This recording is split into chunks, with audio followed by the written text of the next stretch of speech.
ഞങ്ങളുടെ അമ്മയെ അറിയാം, മേരി ടീച്ചർ. മേരി ടീച്ചറിന്റെ കൊലപാതകത്തിന്റെ ഒരു സാക്ഷി ഇവിടെ ഉണ്ട്. അത് നിന്റെ ബാപ്പായോ മച്ചാനോ ആണെങ്കിൽ ടീച്ചറിന്റെ മകൻ ബിലാല് വന്നിട്ടുണ്ടെന്ന് പറയണം. അവനെ കിട്ടാതെ ബിലാലി കളം വിടുന്ന പ്രശ്നമില്ല.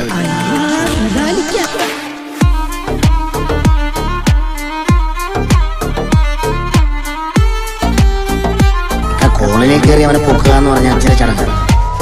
കോളനിയിൽ നിന്നല്ല, അവന്റെ ഉമ്മാന്റെ ഗർഭപാത്രത്തിനാണെങ്കിലും പൊക്കി. പഴയ ബിലാലിന് വേണ്ടിക്ക് മാർക്ക് ചെയ്യാൻ പറ്റാത്ത ഏത് കോളനിയാണ് കൊച്ചിയിലുള്ളത്. കൊച്ചി പഴയ കൊച്ചിയില്ലെന്നറിയാം, പക്ഷേ ബിലാല് പഴയ ബിലാല് തന്നെ. ഇവന്റെ വാപ്പായ ദുബായിലായിരുന്നു. ഒന്ന് കാണാമെന്നതാണ്. നീയൊക്കെ അരട്ട് ഹൗസ് ഔട്ടുണ്ട്. അജന്തയിൽ ആദിബാബ കണ്ടു നടക്കുന്ന ടീമിൽ നമ്മളെ സീമിട്ടതാണ്. സാറേ ജോർജ്, ഇപ്പൊ ക്യാമറയെ കണ്ടത് എന്റെ മേരി ടീച്ചറിന്റെ മുഖം. മരിപ്പിനുള്ള വടയും ചായ ഞാൻ തരുന്നു. നീയൊക്കെ അമ്മയെന്ന് വിളിച്ച മേരി ടീച്ചറിന്റെ. ഇപ്പോഴല്ല, പിന്നെ. നീയൊന്നും കാണാത്ത, നിനക്കൊന്നും അറിയാൻ പാടില്ലാത്തൊരു ബൈക്കിലാണ് ഞാൻ കണ്ടത്. അവിടെ എങ്ങനെ